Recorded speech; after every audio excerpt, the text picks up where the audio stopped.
Bienvenidas y bienvenidos a su programa, Ya lo dijo la Corte, en el cual analizamos los fallos emblemáticos, las sentencias más importantes del máximo Tribunal de la República.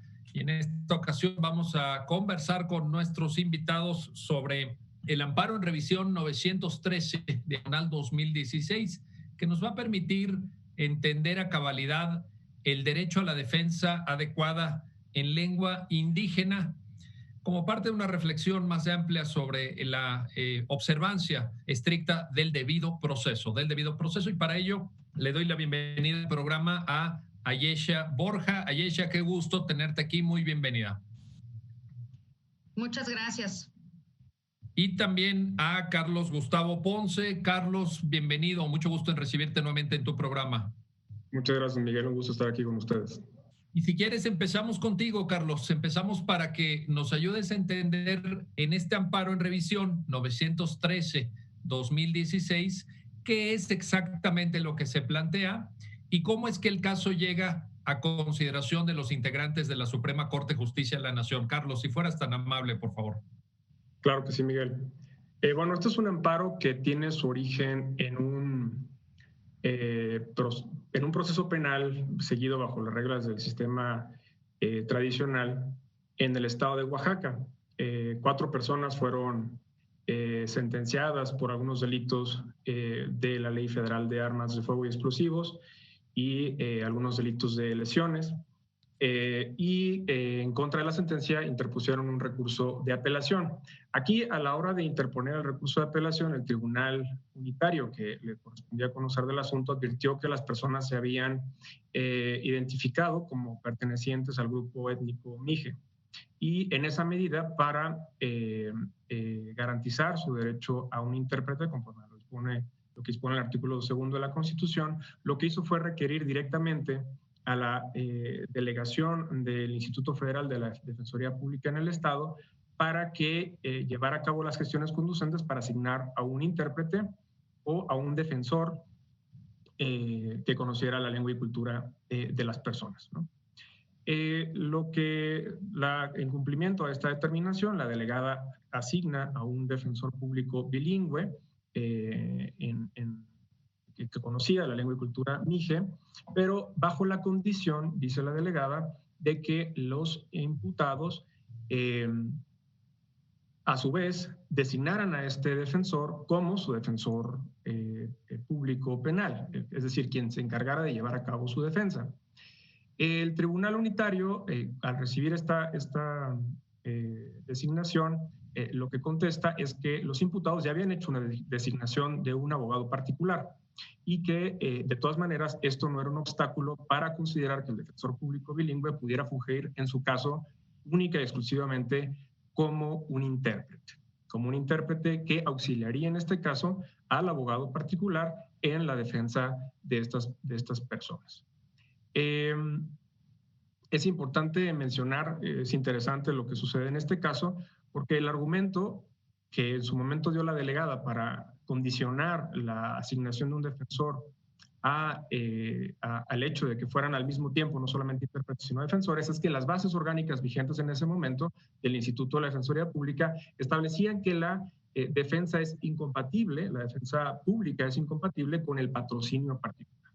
De tal suerte que, bajo esta interpretación de las bases, la delegada consideró que no era posible que un defensor asistiera a alguien que ya está siendo asistido por un defensor particular.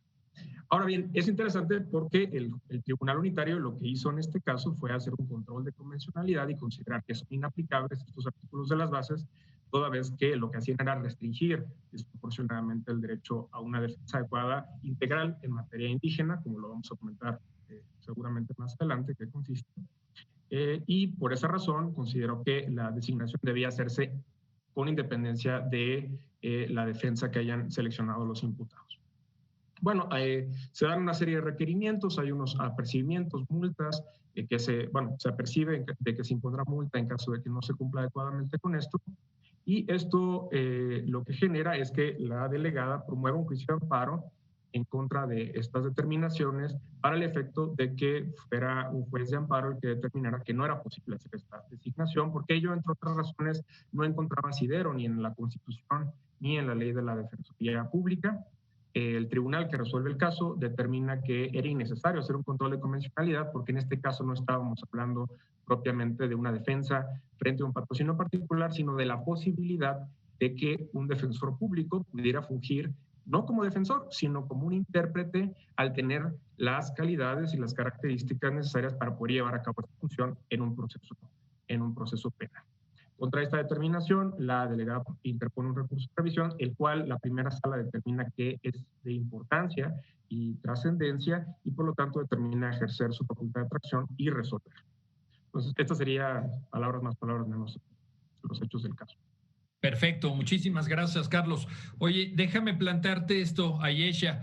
Vamos a intentar entender cuál es la base jurídica, partiendo de la Constitución, evidentemente de lo que analiza la primera sala en esta sentencia, porque me parece que el punto de partida, tal como lo establece la propia sentencia, tiene que ver con este derecho de miembros de grupos y comunidades indígenas a ser asistidos por intérpretes y defensores que tengan conocimiento de su lengua y cultura, aunque la jurisprudencia hace como un matiz, en el sentido que no tiene que ser copulativo, es decir, hay como una diferencia entre el ejercicio del derecho a la defensa y, por otra parte, el tema de los intérpretes. ¿Cómo nos puedes comentar esta parte de la Constitución, si fueras tan amable? Sí, bueno, a mí me parece que, y se determina en la sentencia, ¿no? Que hay una confusión entre lo que se le está pidiendo a la delegada en ese momento, ¿no? Ya lo mencionaba Carlos, no se le está pidiendo un defensor, se le está pidiendo un traductor o intérprete. Sí se basa todo el análisis en el artículo 2º constitucional, ¿no?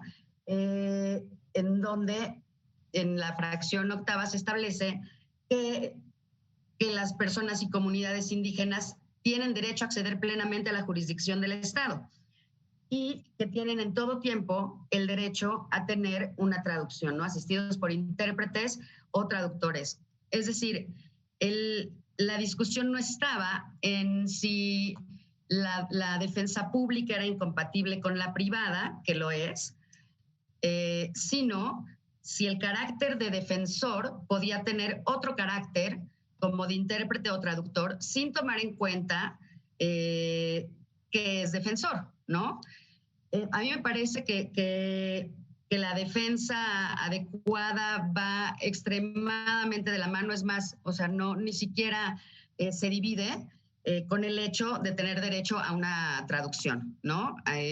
O a un intérprete, que también son cosas distintas, ¿no? Esto tampoco, o sea, tampoco lo desarrolla mucho la Corte, pero en efecto, una cosa es ser intérprete, otra cosa es ser traductor y otra cosa es simplemente hablar la lengua, ¿no? A cualquiera de estas tres funcionan, sirven, no va a ser lo mismo, pero pues vaya, es un derecho completamente irrenunciable, ¿no? No hay duda de que insisto, se estaba como confundiendo qué es lo que se estaba pidiendo, de acuerdo en que no había una norma específica que dijera el Instituto Federal de Defensoría Pública tiene que asistir de este modo, pero va más allá, o sea, si tú como Estado tienes la obligación de promover, de garantizar los derechos humanos, pues ya estuvo, ¿no? O sea, si quieres cumplir con tu debido proceso, necesariamente como Estado tienes que ver y garantizar, por como sea, cómo vas a garantizar este derecho de traducción o de interpretación, sobre todo cuando estás ante un proceso judicial y luego que era además penal, ¿no? Claro, muy bien. Y fíjate, me gusta mucho este comentario que haces, Ayesha, porque nos pone en la tesitura de que efectivamente aquí lo que estamos discutiendo es un tema de derechos humanos, y por eso es que es importante tomar en cuenta la base constitucional a partir efectivamente de esta fracción 8ª del apartado A del artículo 2 de nuestra Carta Magna.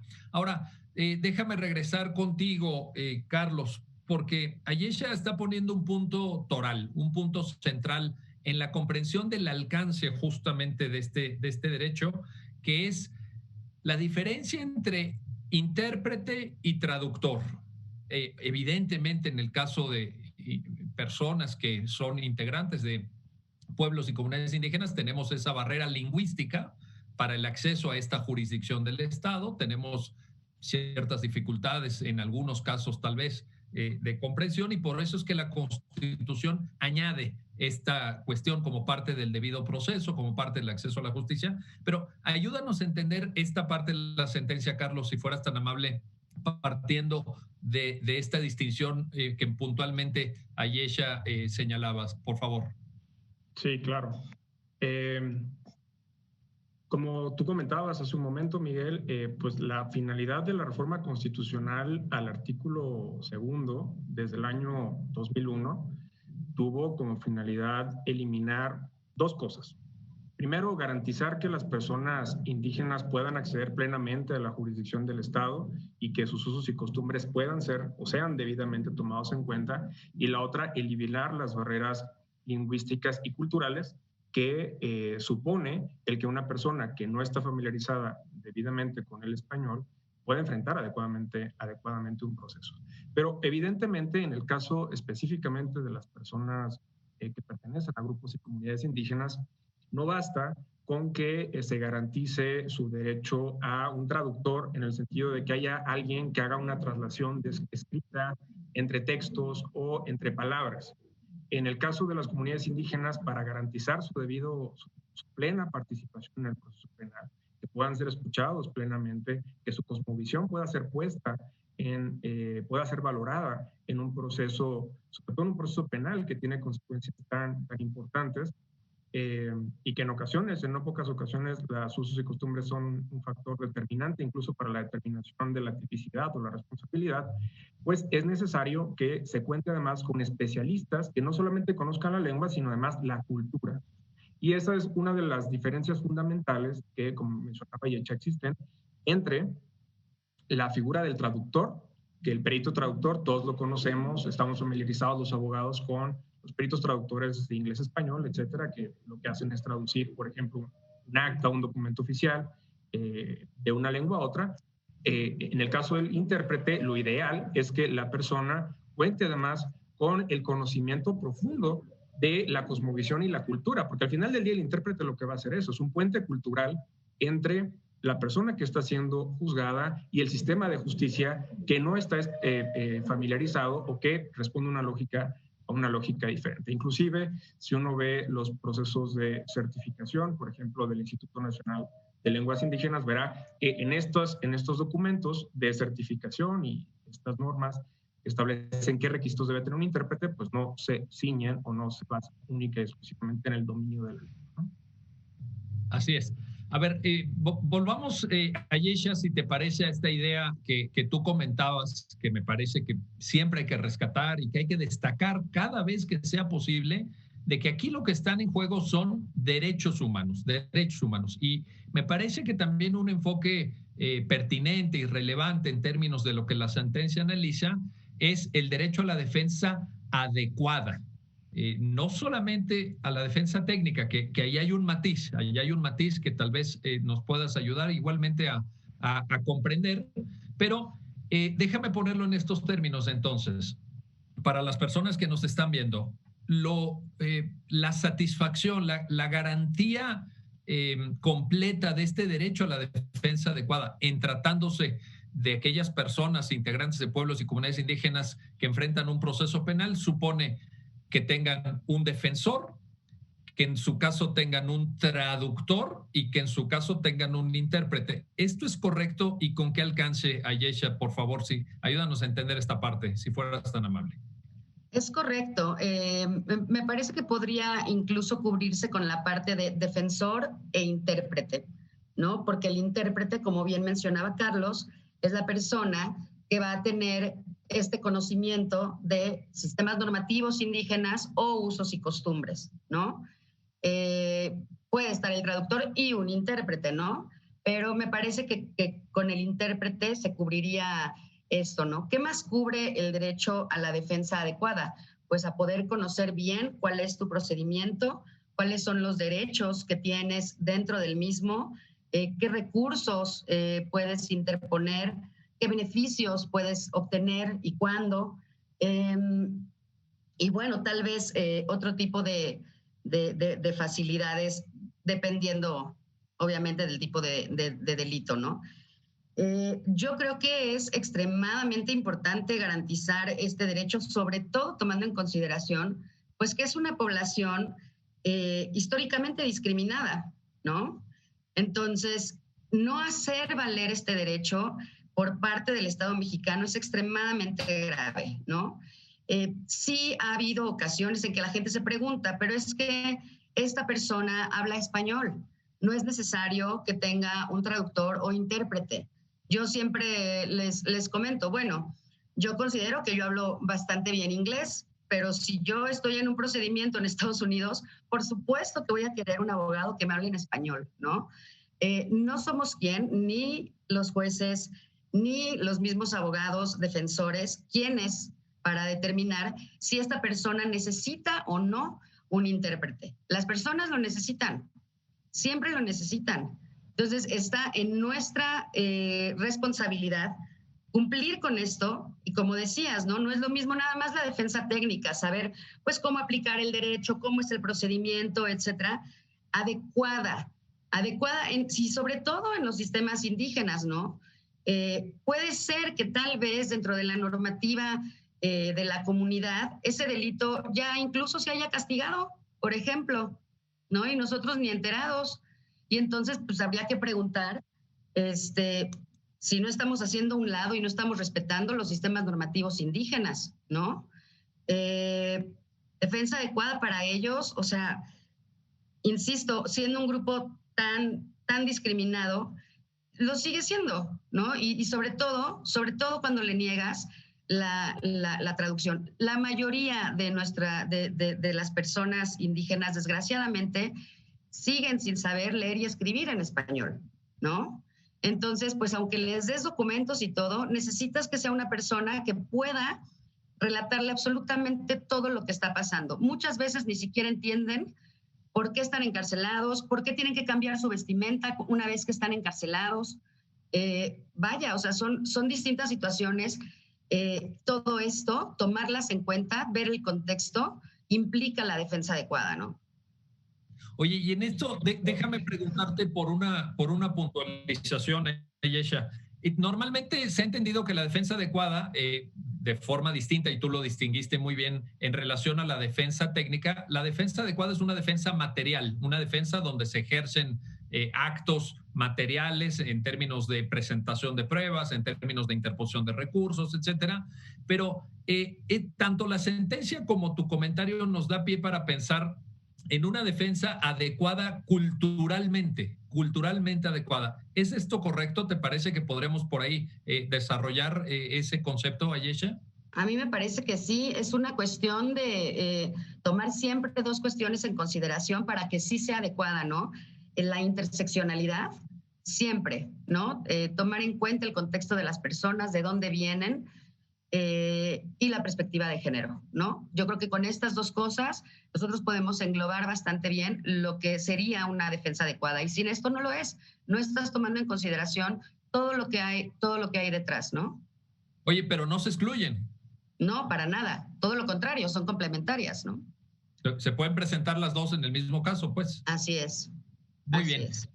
Bueno, vamos a hacer una pausa, no se vayan, regresamos enseguida para seguir platicando con nuestros invitados de este amparo en revisión, el 913 del 2016, una importante sentencia de la primera sala de la Suprema Corte de Justicia de la Nación, a partir de la cual reflexionamos sobre el debido proceso, sobre el derecho a la defensa y sobre la necesidad de que las personas que enfrentan un proceso penal, siendo miembros de pueblos y comunidades indígenas, tengan asistencia de intérprete y traductor.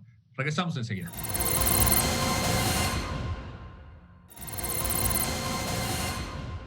Ya estamos de vuelta, ya estamos de regreso para seguir platicando con nuestros invitados, con Carlos Gustavo Ponce, con Ayesha Borja, de esta sentencia, la que corresponde al amparo en revisión 913-2016. Y quiero regresar contigo, Carlos, para una parte de la sentencia que también me parece interesante. En ella, la primera sala establece que la asistencia por intérprete, esto es literal de la sentencia, es un derecho disponible. En cambio, la figura del defensor es irrenunciable. Vamos viendo estas prerrogativas y creo que la lógica tendría que ser en cuanto a la distinción que Ayesha nos ayudaba a entender. Figura del defensor, figura del traductor, figura del intérprete. Carlos, adelante, por favor. Sí, esto es algo que se retoma en la sentencia a propósito de varios precedentes que lo que hicieron estos primeros precedentes fue justamente definir los alcances de la figura del abogado en materia, el abogado defensor penal, tratándose de personas pertenecientes a comunidades indígenas, y la figura del intérprete, como ya habíamos mencionado. Bueno, ya habíamos mencionado también, tú lo mencionaste, que la Corte ha entendido que no son figuras que deban entenderse de forma copulativa, es decir, no es necesario que tanto el abogado como el intérprete conozcan la lengua y cultura del acusado. Para la Corte basta con que el intérprete conozca adecuadamente la lengua y la cultura del acusado. Pero la Corte también entiende que hay una diferencia entre estas dos figuras debido a que, conforme a nuestro sistema penal, en el caso del abogado, de la defensa, nosotros sabemos que esta no es disponible, no es renunciable. Por disposición constitucional, las personas deben enfrentar un proceso por un abogado que ellos hayan elegido libremente, ya sea un abogado privado o público, y en caso de que no puedan o no quieran, la Constitución establece la obligación del Estado de proporcionar una defensa. Sin embargo, en el caso del intérprete, la Corte reconoce que puede darse el caso, puede haber ciertas circunstancias en las que la persona que está siendo acusada, a pesar de pertenecer a una comunidad indígena, decida ella voluntariamente no ser asistida por un intérprete. Ahora, esto la Corte lo hace con muchos candados, con muchos matices que es importante puntualizar. El primero de ellos es que para que esta renuncia sea válida, la autoridad, ya sea ministerial o judicial, debe cerciorarse de que la persona se puede desenvolver adecuadamente en el proceso. Esto quiere decir que la persona entiende por qué se le está juzgando, de qué se le está acusando, entiende las reglas del proceso y, como cualquier otra persona no indígena, puede enfrentar su proceso sin necesidad del intérprete. Pero además, esta circunstancia, dice la Corte, debe quedar asentada debidamente en el proceso. Pero aquí estamos hablando de procesos judiciales seguidos bajo las reglas del sistema tradicional o mixto, y bueno, se entendía que era una constancia en la que la autoridad, en presencia de un intérprete debidamente certificado, acredita que la persona voluntariamente está renunciando a este derecho a un intérprete, pero que además está en posibilidades de enfrentar su proceso sin esta asistencia, y que ello no supondrá una afectación a lo que ya comentábamos, el derecho a una defensa culturalmente adecuada. Estas son las garantías mínimas que debe satisfacer el Estado para que esa renuncia se entienda que no afecta o no pone en juego el debido proceso. Oye, ayúdame con una puntualización ahí, porque todo esto que nos comentas, Carlos, deriva quizá de que el Estado, digamos en general, tiene un deber de garante respecto a la observancia de estos derechos, ¿no? Asume una postura específica, y esto lo digo porque probablemente, como saben, estén viendo el programa tal vez jueces o personas que trabajan en el ámbito de la Defensoría Pública, que trabajan en el ámbito de la Procuración de Justicia, y esta figura del garante me hace mucho sentido en relación a tu comentario. ¿Estarías de acuerdo en esto, Carlos? Totalmente. De hecho, creo que no es ni siquiera, esto no deriva ni siquiera de una interpretación o de una construcción jurisprudencial. Si nosotros vemos el artículo 2, por ejemplo, en su apartado B de la Constitución, contiene un mandato expreso para que el Estado adopte todas las medidas y las instituciones necesarias para garantizar los derechos de los pueblos indígenas, incluyendo el que ya comentábamos, el apartado A, fracción octava, que establece el derecho a un intérprete y a un abogado. Es decir, es la propia Constitución la que establece claramente que es el Estado el garante y el que tiene la obligación de adoptar todas las medidas, no solamente abstenerse de violarlos, sino las medidas positivas necesarias para hacer efectivos estos derechos. Y bueno, en el caso de un proceso penal, pues es evidente que tanto las autoridades ministeriales como las autoridades judiciales son quienes están, en principio, a cargo de velar porque todas estas garantías sean cumplidas. Y por eso tienen la obligación incluso ellos de, en cuanto, no tienen que esperar a que la persona solicite el derecho a un intérprete. Si se advierte que la persona es indígena, se autoadscribió o que no comprende el proceso penal, los jueces y las autoridades deben adoptar las medidas necesarias para garantizar que el proceso se lleve de manera adecuada. Correcto. Entonces, coincido completamente con tu comentario. Perfecto, bueno, pues ahí estamos en esa coincidencia. Regreso contigo, Ayesha, para que nos ayudes a entender una parte, creo yo, muy relevante de la sentencia, muy relevante este pronunciamiento de la primera sala, en relación a las calidades del intérprete. En otras palabras, ¿quiénes pueden ser intérpretes? ¿Qué calidades deben reunir? ¿Cuál es su lógica, su formación? Y obviamente esta idea de que a veces en virtud, como la propia sentencia lo señala, de la pluralidad grande de lenguas indígenas que tenemos en el país, esta presencia multicultural tan rica que forma parte de la nación mexicana, pues a veces no necesariamente se encuentran intérpretes, ¿verdad? Y hay dificultades prácticas ahí. Pero si te parece, empecemos por esta primera parte. ¿Qué calidades debe tener, al menos en un modelo ideal, un intérprete? Ayesha, si fueras tan amable. Sí, la Corte primero menciona, ¿no?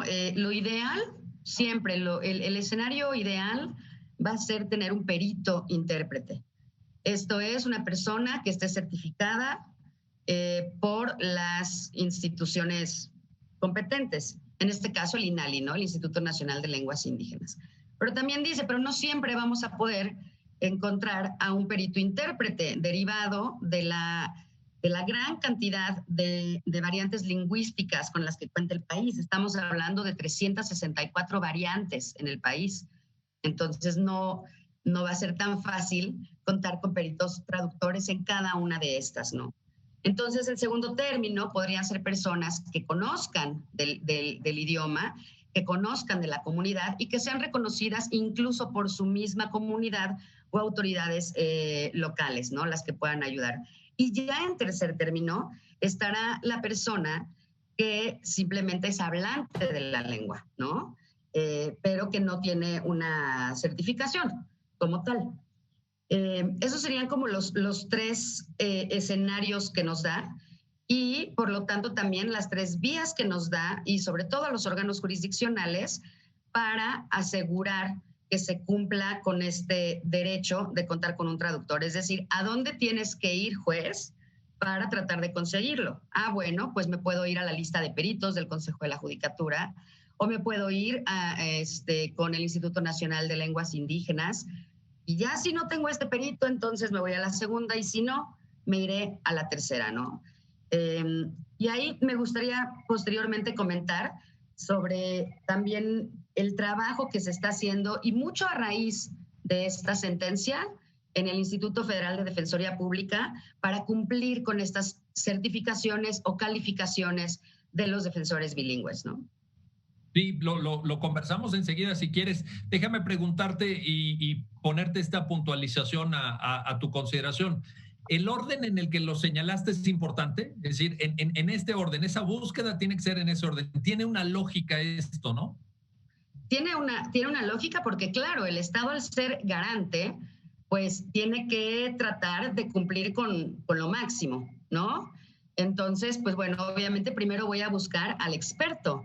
Y ya si no lo encuentro, pues tengo que ir a menos, ¿no? Sí es importante el orden que establece la Corte. A mí me parece muy correcta la explicación que hace y la prelación, ¿no? que establece.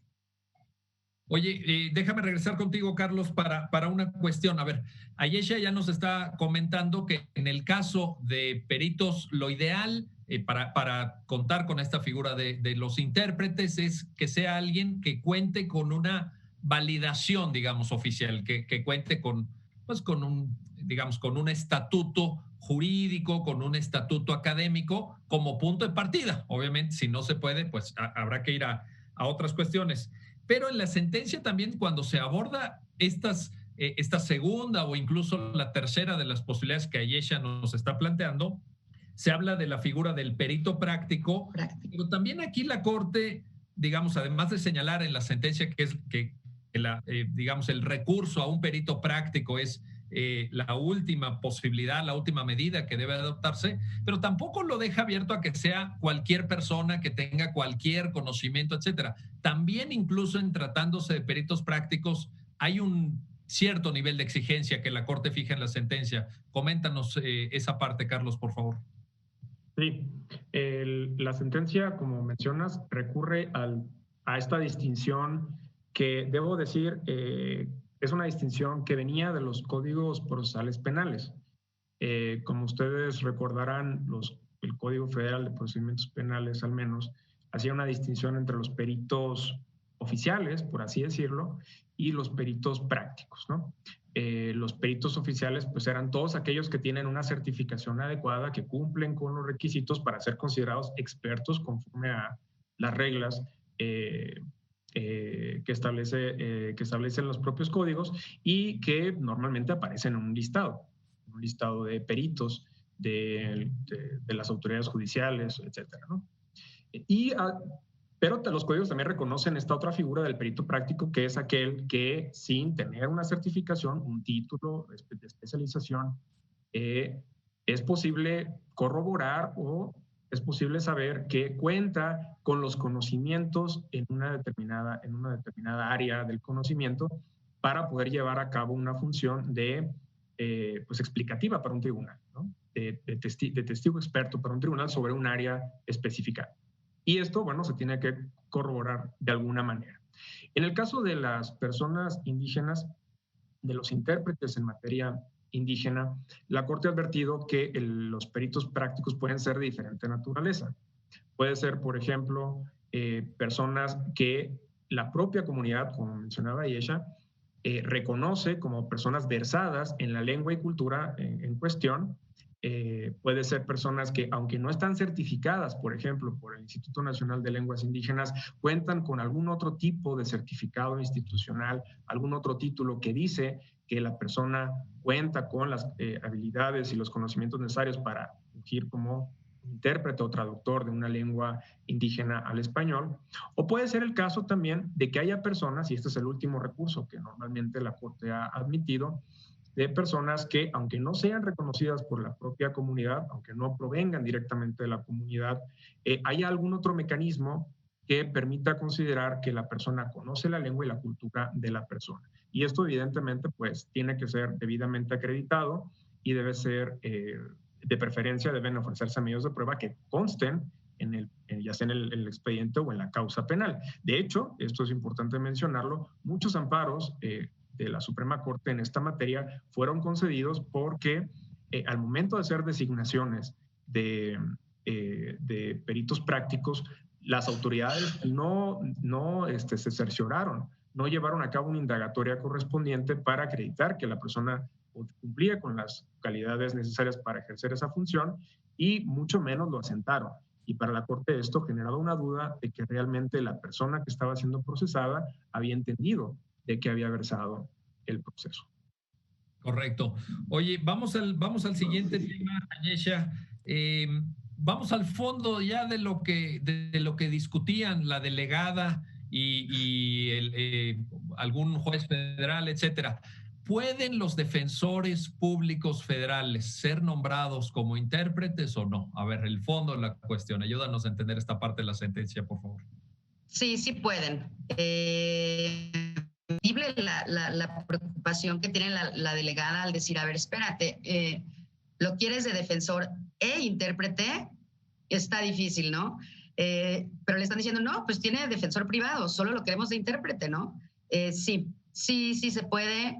Es nuestra obligación también hacerlo.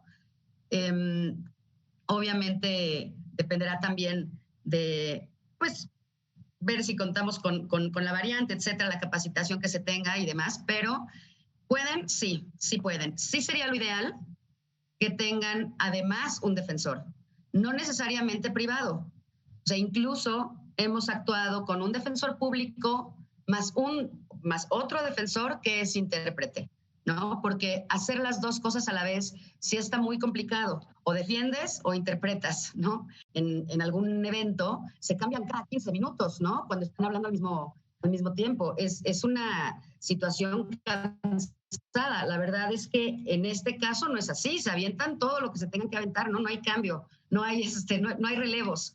Pero sí, lo ideal sería que tuviera un defensor más el intérprete, ¿no? Y pueden ser ambos del Instituto de la Defensoría Pública. Sí, y esto que señalas es importante porque corrobora lo que también ya habíamos conversado en el sentido que son figuras distintas. O sea, una cosa es la defensa, otra cosa es la traducción y otra cosa es esta figura del intérprete. Entonces, evidentemente, tener esta separación que tú mencionas hace mucho sentido en orden a esa conceptualización que ya también habíamos comentado, ¿verdad? Bueno, vamos a hacer una pausa. No se vayan, regresamos enseguida para continuar platicando con nuestros invitados de este amparo en revisión, el 913/2016, una importante sentencia de la primera sala de la Suprema Corte de Justicia de la Nación, en la cual se examina el derecho a la defensa adecuada en tratándose de personas que pertenecen a pueblos y comunidades indígenas. Regresamos enseguida.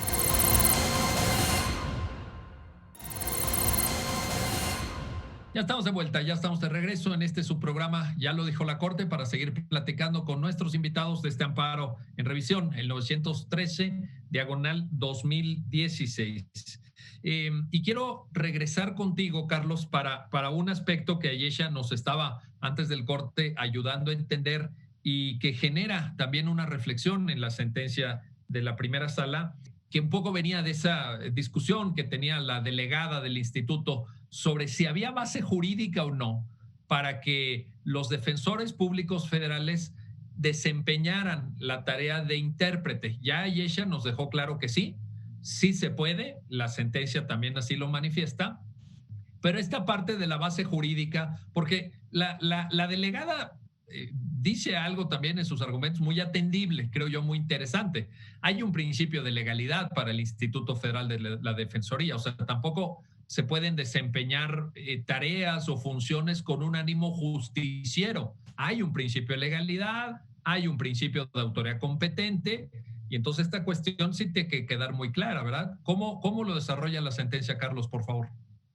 Sí, sí, bueno, el tema el argumento central era si precisamente las leyes establecían un impedimento a la posibilidad de que los defensores pudieran fungir como intérpretes o solo podían ejercer como defensores. El argumento era de la delegada era que si nosotros leíamos, si la Corte leía la ley, se iba a dar cuenta de que en ningún caso aparecía la posibilidad de que estos fungieran además como intérpretes. Pero la Suprema Corte lo que determina es que si se hacía una interpretación, digamos, de la ley a la luz del concepto de una defensa culturalmente adecuada, era posible entender que el concepto de defensa va más allá. El concepto de una defensa adecuada, culturalmente adecuada en materia indígena, va más allá de simplemente la prestación del servicio de una defensa técnica, es decir, de la prestación del servicio de un abogado para que defienda con conocimientos jurídicos a una persona en un proceso penal. La defensa técnica adecuada va más allá y implica también la posibilidad de ofrecer el servicio de interpretación en el caso, como decía Ayesha, de que sea posible y se cuente con él. Y la Corte entendió que muchas disposiciones de la propia ley de la Defensoría Pública que contienen disposiciones genéricas o abiertas, facultades genéricas de llevar a cabo cualquier otra defensa, cualquier otra actividad encaminada a garantizar una defensa adecuada, pues daban la posibilidad de que se comprendiera que dentro de la propia ley se habilitaba esta posibilidad. Y no solamente eso, existen también algunos acuerdos y algunas disposiciones del propio instituto en donde se muestra que el hecho de que un defensor funja como un intérprete no era algo extraño para los para los propios defensores. Esto era algo que ya se venía haciendo, que las propias bases reconocían.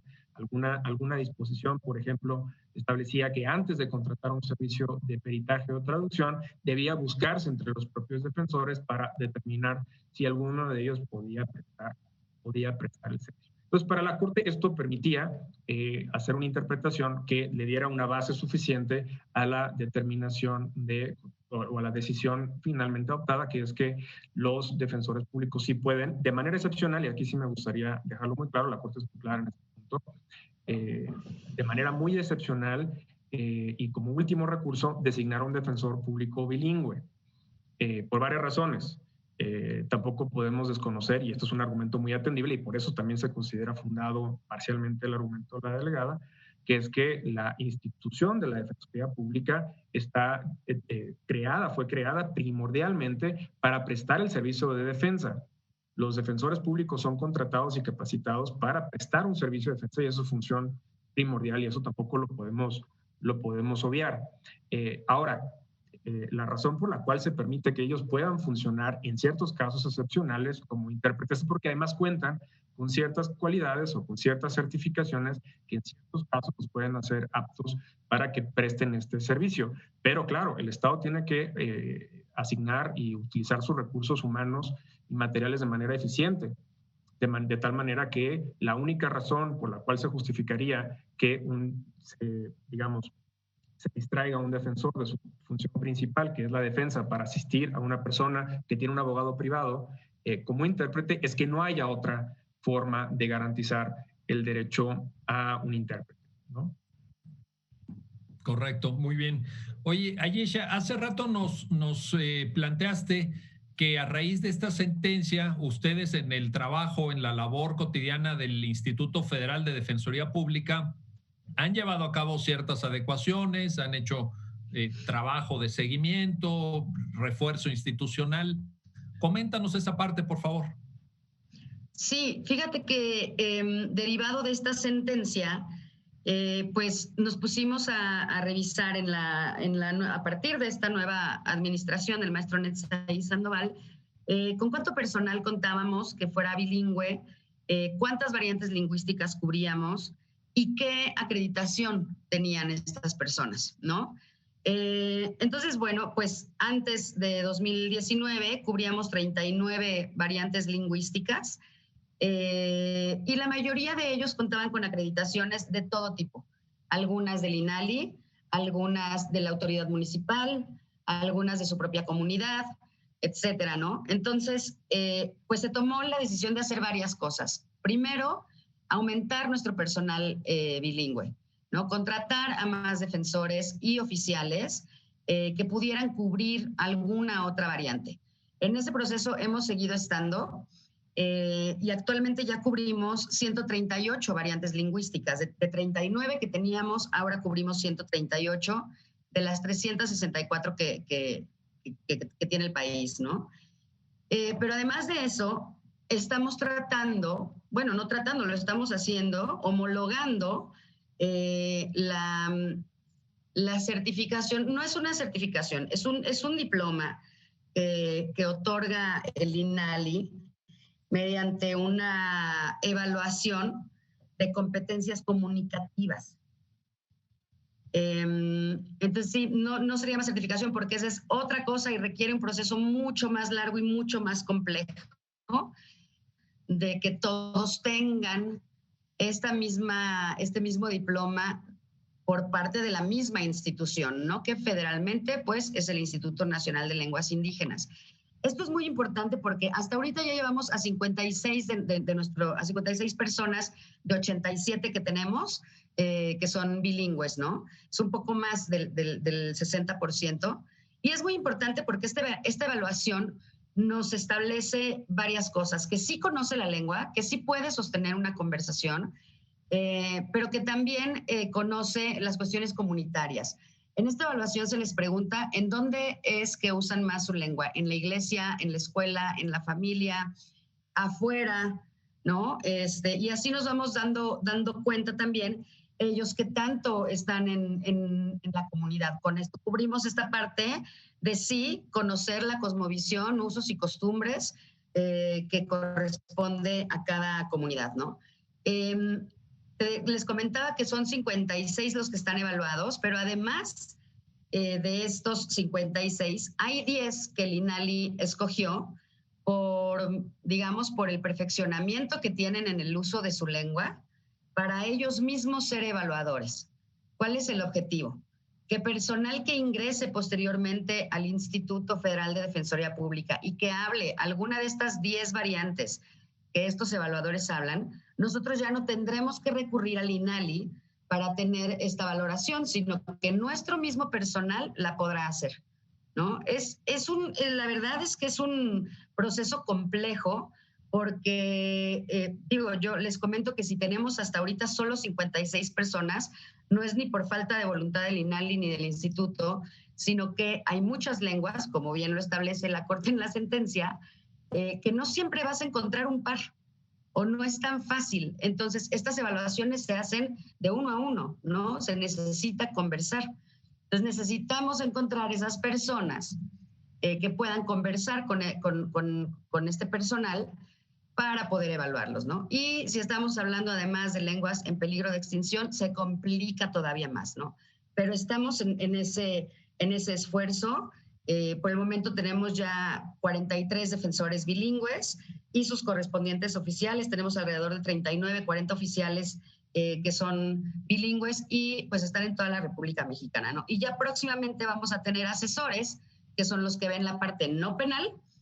Vamos a iniciar ahorita solamente con 7 de ellos y que van a estar en los estados pues que más lo requieren, ¿no? Oye, y ahora que mencionabas esto, evidentemente lo de las lenguas en peligro de extinción, etcétera, este enorme pluralismo lingüístico que tenemos en México y que enriquece enormemente a la nación, es muy diferente entre sí. Quiere decir que habrá alguna de estas variables en donde efectivamente tengas a cientos de miles tal vez de personas que conocen la lengua y habrá otras donde tengas poquísima gente y ahí la tarea de encontrar a alguien disponible, me imagino que no debe ser nada sencillo. ¿Cómo lo han vivido esa parte ustedes? Es muy complicado. Mira, te platico de 2 lenguas en específico que son de Baja California Norte, Pai Pai y el Cucapá. Son lenguas en total peligro de extinción. Son muy poquitas personas las que las hablan.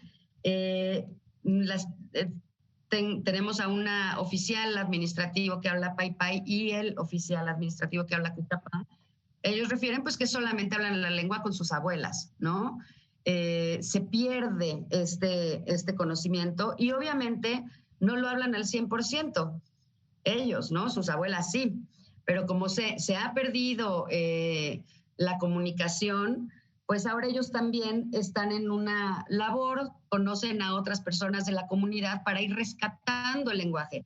Incluso, y esto ya es completamente aparte de lo que hacen con el instituto, ¿no? A veces trabajan con sus propias comunidades para dar clases a los niños e ir rescatando esta parte del lenguaje. En su caso sería casi imposible evaluarlos como hablantes de Pai Pai o Cucapá, porque pues, tendríamos que recurrir a sus abuelas, que sí se puede hacer, la verdad.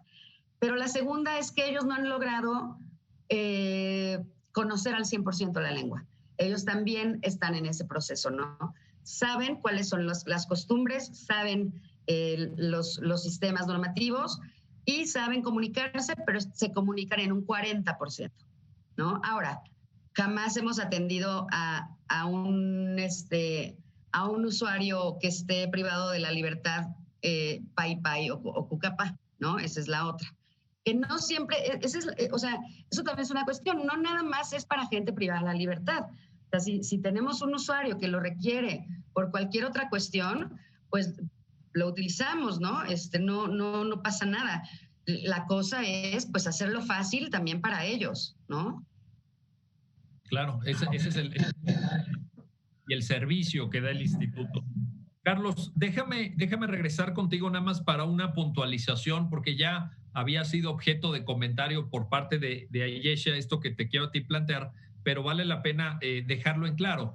Entonces, el papel que puede hacer un defensor público federal bilingüe en estos términos que ya Ayesha nos platicaba, como intérprete no es incompatible con la defensa particular. Al contrario, digamos que abonaría a este deber de tutela y garantía del Estado mexicano sobre el derecho a la defensa. Platícanos de esa parte, ya para ir acercándonos al final del programa. Sí, totalmente. O sea, digámoslo así, la defensa culturalmente adecuada se compone por dos elementos en materia indígena. El derecho a un abogado, que puede saber o no saber la lengua y cultura de la persona, pero que es la persona que está encargada de la defensa, que es el que debe llevar a cabo los actos jurídicos para garantizar la defensa adecuada en juicio. Y por el otro lado, la figura del intérprete, que el intérprete, su función principal es la de servir como un puente cultural entre el proceso y la persona que está siendo procesada. Ahora, si una persona decide designar a un abogado privado para que lo defienda, no pasa nada, no es incompatible que si no se encuentra un intérprete certificado por alguna institución, puede entrar al instituto a brindar el servicio de intérprete a través de un defensor público debidamente acreditado como bilingüe, ya con las condiciones que refirió muy bien Ayesha de pues, que hay muchas, digamos, la forma en la que se acredita que un defensor es bilingüe, pues es de diferentes formas. Pero lo importante es que si va a entrar a fungir como un intérprete, en colaboración al defensor, es decir, sin sustituir la función de la defensa, pues tenga la acreditación adecuada para poder llevar a cabo esta tarea. Oye, y cuéntanos ya de una vez, Carlos, cuéntanos entonces, ¿cuál es el resultado de la sentencia? ¿Qué decide la Corte al final? Sí, bueno, aquí lo que la Corte contesta son dos cosas. Uno, es infundado, por así decirlo, no es verdad que hay una incompatibilidad, por lo que ya mencionábamos, entre la defensa pública y la posibilidad de que puedan los defensores públicos fungir como intérpretes. Ya por todo lo que comentamos, esto es infundado. Pero la Corte advierte que hay un punto en el que la delegada sí tiene razón, que es que la forma en la que se realizó la designación en el caso concreto no fue adecuada. ¿Por qué? Porque no siguió precisamente esta prelación, este orden que se debe seguir antes de designar a un defensor. Y esto fue principalmente porque la autoridad en este caso, antes de buscar a un perito oficial por una autoridad debidamente certificada, ya fuera por el Consejo o el Instituto Nacional de Lenguas Indígenas u otra autoridad que contara con personal específicamente certificado para llevar a cabo la función de ser intérprete, es decir, que eso sea digamos, que tenga un título para llevar a cabo esta función, lo que hizo fue, digamos, pasarle la estafeta al Instituto de Defensoría Pública para que él designara. Y esto, lo que dice la Corte, esta no es función principalmente, en principio, de la defensa pública. Esto es una posibilidad a la que se puede recurrir cuando no existe ninguna otra forma de garantizar el derecho a un intérprete. Entonces, la Corte lo que decide es conceder el amparo para el efecto de que se dejara insubsistente la designación que se hizo y la autoridad buscara a un perito intérprete debidamente certificado como tal, que fuera esa su función principal, que siguiera el orden de prelación que ya comentábamos, cómo designar un perito práctico, y en caso de que no fuera posible encontrar un perito en esas condiciones, pues entonces sí, que ya se buscaran los servicios del instituto. Y la Corte aclara que esto no solamente tiene por objeto hacer un uso eficiente de los recursos con los que cuenta el Estado para hacer frente a sus deberes en materia de defensa adecuada y defensa culturalmente adecuada o interpretación, sino que además tiene por objeto garantizar que las personas indígenas puedan contar con